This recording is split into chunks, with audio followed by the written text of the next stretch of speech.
नमस्कार दोस्तों, आपके अपनी YouTube चैनल पे मैं आपका बहुत बहुत स्वागत करता हूं। दोस्तों, आज की इस वीडियो में हम चर्चा करेंगे क्वालिटेटिव फंडामेंटल एनालिसिस की एक प्रकार जो कि स्वॉट एनालिसिस है उसके बारे में। तो दोस्तों, जैसा कि मैंने आपको कल वाले वीडियो में बताया था कि क्वालिटेटिव एनालिसिस कई तरीक़ों से किया जाता है, पर मेरे हिसाब से स्वॉट एनालिसिस एक परफेक्ट तरीका है किसी भी स्टॉक के फंडामेंटल एनालिसिस को क्वालिटेटिव बेसिस के ऊपर जांचने परखने का। दोस्तों, अब आपके मन में एक सवाल आ रहा होगा कि स्वॉट की फुल फॉर्म क्या है। दोस्तों, स्वॉट की फुल फॉर्म है स्ट्रेंथ, वीकनेस, अपॉर्चुनिटीज और थ्रेट्स।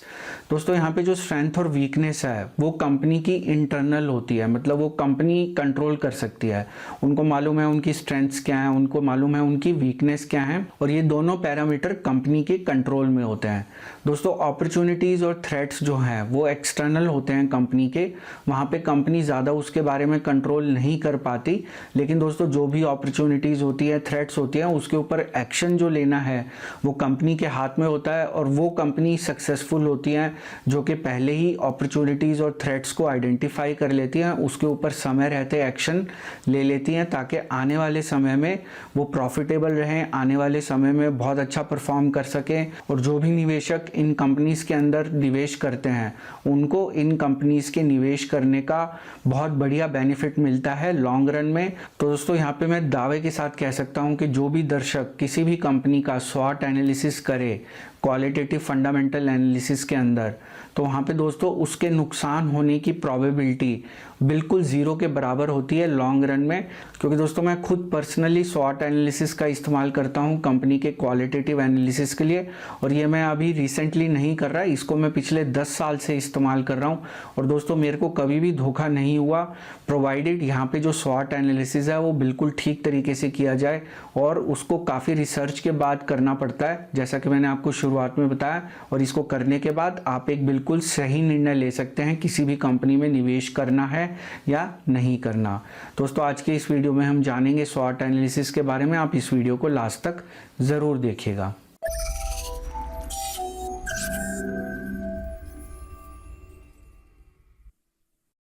दोस्तों, आगे बढ़ने से पहले मैं आपको बताना चाहूँगा कि ये 3 पार्ट की सीरीज़ है।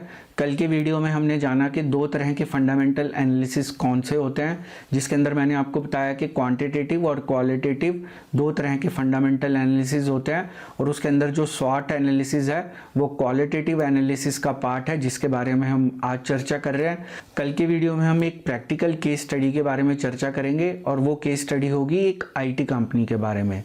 दोस्तों, यहाँ पे आगे चलते हैं और यहाँ पे जान लेते हैं कि स्वॉट एनालिसिस क्या है। दोस्तों, यहाँ पे जो पहला है स्ट्रेंथ। दोस्तों, ये जो स्ट्रेंथ्स होती हैं ये इंटरनल होती हैं। एग्जाम्पल के तौर पे अगर मान लीजिए किसी कंपनी की बैलेंस शीट काफ़ी स्ट्रांग है तो वो कंपनी की स्ट्रेंथ है। दोस्तों, वहाँ पे कंपनी को फंड्स के लिए किसी पे निर्भर नहीं होना पड़ेगा। और स्ट्रांग बैलेंस शीट मतलब कि कंपनी बहुत अच्छा परफॉर्म कर रही है, और जहाँ पे कंपनी एक बहुत अच्छा परफॉर्म कर रही होती है वहाँ पे वो मोमेंटम बने रहने की संभावना होती है, और ये भी उम्मीद की जाती है कि आने वाले समय में भी कंपनी अच्छा परफॉर्म करती रहेगी। दोस्तों, अगला एग्जाम्पल है रिपीट क्लाइंट्स। जैसा कि मार्केटिंग में कहा जाता है कि repeat business is the best business. अगर मान लीजिए किसी कंपनी के रिपीट क्लाइंट्स हैं, उस कंपनी को उन क्लाइंट से रेगुलर बेसिस पे बिजनेस मिल रहा है और रिपीट बिजनेस मिल रहा है, तो वो एक अच्छा संकेत माना जाता है किसी भी कंपनी के लिए, क्योंकि वहाँ पे कंपनी की जो न्यू क्लाइंट्स के ऊपर निर्भरता है वो थोड़ी कम हो जाती है। मैं यहाँ पे ये नहीं कह रहा कि उनको न्यू क्लाइंट्स नहीं लाने, न्यू क्लाइंट ज़रूर लेके आने हैं फ्यूचर ग्रोथ के लिए, लेकिन क्योंकि रिपीट क्लाइंट्स हैं दोस्तों, तो वहाँ पे कंपनी के ऊपर थोड़ा सा प्रेशर कम हो जाता है परफॉर्मेंस फ्रंट पे, लेकिन न्यू क्लाइंट्स की भी ज़रूरत होती है ग्रोथ के लिए। लेकिन रिपीट क्लाइंट्स जो हैं दोस्तों वो एक स्ट्रेंथ मानी जाती है किसी भी कंपनी के लिए।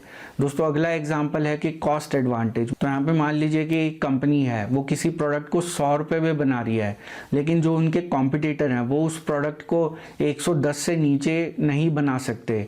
दोस्तों, वहाँ पे उस कंपनी को कॉस्ट एडवांटेज है, क्योंकि जितना भी कॉस्ट एडवांटेज है वो कंपनी के प्रॉफिट में ऐड होगा, इससे कंपनी की प्रॉफिटेबिलिटी बढ़ती है। तो मान लीजिए जो सेकंड बेस्ट कंपनी है कॉस्ट फ्रंट पे वो 110 रुपये में उस प्रोडक्ट को बना रही है, तो यहाँ पे सीधा सीधा जो कंपनी ए है जो कि इस प्रोडक्ट को 100 रुपये में बना रही है उसको 10 रुपये की कॉस्ट एडवांटेज है जो कि उनकी प्रॉफिटेबिलिटी में ऐड होगा, और ये कंपनी भी 110 रुपये में उस प्रोडक्ट को बेच सकती है।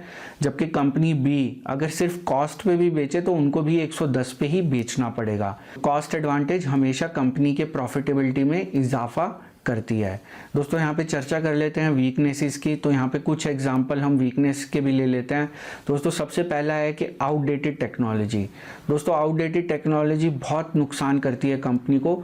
जैसा कि हमने टेलीकॉम सेक्टर में देखा कि जो ऑपरेटर्स 2G या 3G टेक्नोलॉजी पे थे, लेकिन एक नया ऑपरेटर आया, वो 4G टेक्नोलॉजी लेके आया और उसने बाकी जो सारे ऑपरेटर्स हैं उनकी प्रॉफिटेबिलिटी पे बहुत गहरा प्रहार किया। तो दोस्तों आउटडेटेड टेक्नोलॉजी को अपडेट करना होता है, आपको नई टेक्नोलॉजी के साथ कदम से कदम मिला के चलने पड़ते हैं अगर आपको प्रॉफिटेबल रहना है, अगर आपको आने वाले समय में अच्छी ग्रोथ दिखानी है। और दोस्तों इस टेक्नोलॉजी को अपडेट करने में काफ़ी सारा पैसा लगता है, क्योंकि ये एक बहुत बड़ी एक्सरसाइज होती है, एक कैपिटल इंटेंसिव एक्सरसाइज होती है। तो यहाँ पे टेक्नोलॉजी का मेन इंपॉर्टेंस जो आती है वो कुछ सेक्टर्स में आती है, जैसे टेलीकॉम या IT सेक्टर, जो कि टेक्नोलॉजी के ऊपर निर्भर हैं। तो वहाँ पे अगर आप आउटडेटेड टेक्नोलॉजी पे काम कर रहे हैं तो आप बिजनेस से आउट हो जाएंगे। जैसा कि हमने टेलीकॉम सेक्टर के केस में देखा, काफ़ी सारी कंपनीज वहाँ पे बिजनेस से आउट होगी क्योंकि उन्होंने अपनी टेक्नोलॉजी को अपडेट नहीं किया।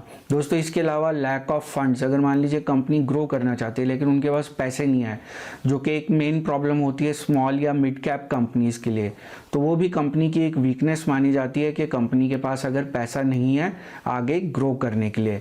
दोस्तों इसके अलावा जो एक और वीकनेस होती है कंपनी की, वो होती है कि अगर उनके लोन्स जो हैं, अगर वो हाई इंटरेस्ट पे लिए हुए हैं उन्होंने लोन, तो वहाँ पे उनका जो प्रॉफिटेबिलिटी है वो इम्पैक्ट होगी हाई इंटरेस्ट की वजह से।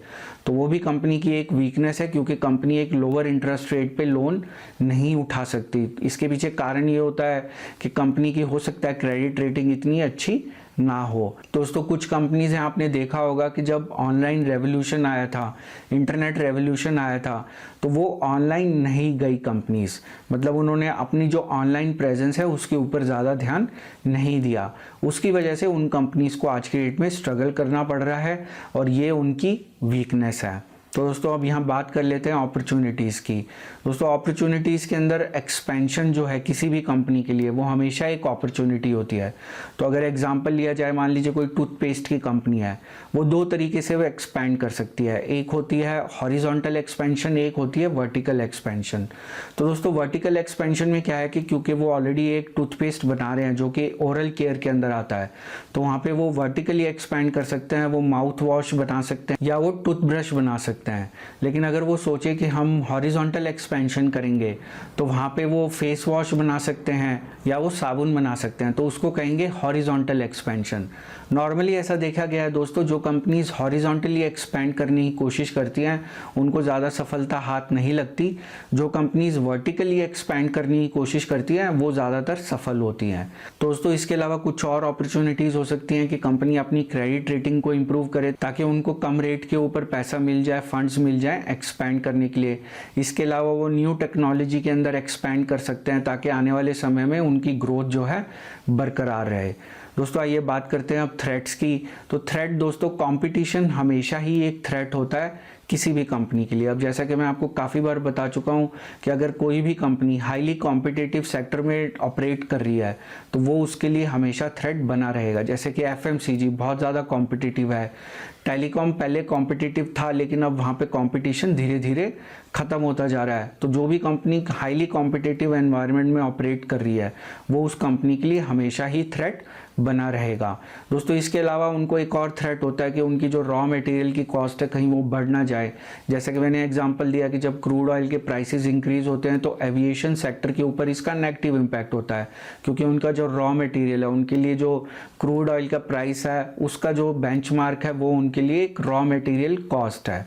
तो इस वजह से उनकी प्रॉफिटेबिलिटी के ऊपर नेगेटिव इम्पैक्ट होता है, जिससे उस कंपनी की परफॉर्मेंस आने वाले समय में नेगेटिवली इम्पैक्ट हो सकती है। दोस्तों उसके अलावा जो थ्रेट्स होते हैं, मान लीजिए जो बेवरेज कंपनीज हैं या जिनको कह लीजिए कि जो सॉफ्ट ड्रिंक कंपनीज हैं, उनके लिए थ्रेट है कि लोगों के अंदर हेल्थ के बारे में ज़्यादा से ज़्यादा अवेयरनेस हो रही है। तो यहाँ पे जैसे अगर मान लीजिए कोई कोल्ड ड्रिंक की कंपनी है, अब यहाँ पे अगर आप देखेंगे आजकल स्कूल में भी ऐसा बताया जाता है बच्चों को कि जंक फूड से दूर रहें या आप कोल्ड ड्रिंक्स को मत पिए। तो दोस्तों ये जो हेल्थ कंसर्न्स हैं ये हमेशा कंपनीज के लिए एक थ्रेट होते हैं जो कंपनीज इस तरह के सेक्टर्स में ऑपरेट करती है। दोस्तों अब आपके मन में एक सवाल आ रहा होगा जिसके बारे में हमने कल भी चर्चा करी थी कि कंपनी की कॉम्पिटिटिव एडवांटेज कैसे बताता है स्वॉट एनालिसिस। दोस्तों यहाँ पे बिल्कुल सिंपल है। मान लीजिए मैं कंपनी बी हूँ और मेरा जो कंपटीशन है वो कंपनी ए के साथ है। दोस्तों जो कंपनी ए की स्ट्रेंथ है जो कि मेरे पास नहीं है वो मेरे लिए वीकनेस है। कंपनी ए की जो वीकनेस है दोस्तों वो मेरे लिए अपॉर्चुनिटी है।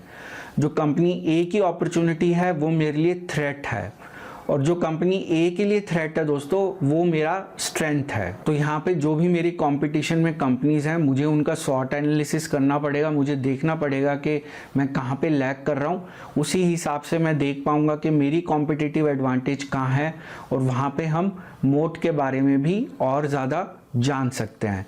दोस्तों जैसा कि मैंने आपको कल भी कहा था कि मोट के बारे में हम अलग वीडियोस में चर्चा करेंगे, लेकिन यहाँ पे कॉम्पिटिटिव एडवांटेज को ही मोट कहा जाता है, और उसके लिए स्वॉट एनालिसिस एक बहुत बेहतर एनालिसिस है, बहुत बढ़िया एनालिसिस है। आप खुद भी करके देखिए कि नहीं दो कंपनीज के लिए आपको बहुत ज़्यादा इंसाइट्स मिलेंगे। आपके दिमाग में बिल्कुल क्लैरिटी हो जाएगी कि आपको इस कंपनी का शेयर बाय करना है या नहीं करना। दोस्तों मुझे उम्मीद है कि आपको आज का वीडियो पसंद आया होगा। यदि ये वीडियो आपको पसंद आया तो आप इस चैनल को ज़रूर सब्सक्राइब करिए। सब्सक्राइब के ऑप्शन इस समय आपकी स्क्रीन पे विजिबल है। आप नीचे दिखाए गए लाल रंग के सब्सक्राइब बटन को भी दबा सकते हैं। उसके साथ दिखाए गए बेल नोटिफिकेशन को क्लिक करना मत भूलिएगा। उससे आप सभी वीडियो सबसे पहले देख पाएंगे। जैसे ही नया वीडियो अपलोड होगा उसकी नोटिफिकेशन आपकी ऐप या ईमेल पे मिल जाएगी। दोस्तों इस वीडियो को आप अपने सोशल मीडिया प्रोफाइल पर जरूर शेयर करें ताकि आपके फ्रेंड्स और रिलेटिव्स भी फ्री में स्टॉक मार्केट के बारे में जानकारी हासिल कर सकें और स्टॉक मार्केट में मुनाफा कमा सके। यदि इस वीडियो का टॉपिक आपको पसंद आया आप नीचे दिखाए गए लाइक आइकन को जरूर क्लिक करें ताकि मुझे पता लगता रहे कि आपको किन विषयों पे वीडियोस देखने पसंद है। दोस्तों इस वीडियो का एक डिस्क्लेमर भी है जो कि इस वीडियो की शुरुआत में दिखाया गया। मैं आपसे अनुरोध करूंगा कि आप उसे जरूर पढ़ लें। ये वीडियो मैंने सिर्फ एक एजुकेशन और इन्फॉर्मेशन पर्पज के लिए बनाया था। किसी भी निवेश से पहले अपने फाइनेंशियल प्लानर या इन्वेस्टमेंट एडवाइजर की सलाह जरूर ले लें। तो दोस्तों आज का वीडियो देखने के लिए आपका बहुत बहुत शुक्रिया।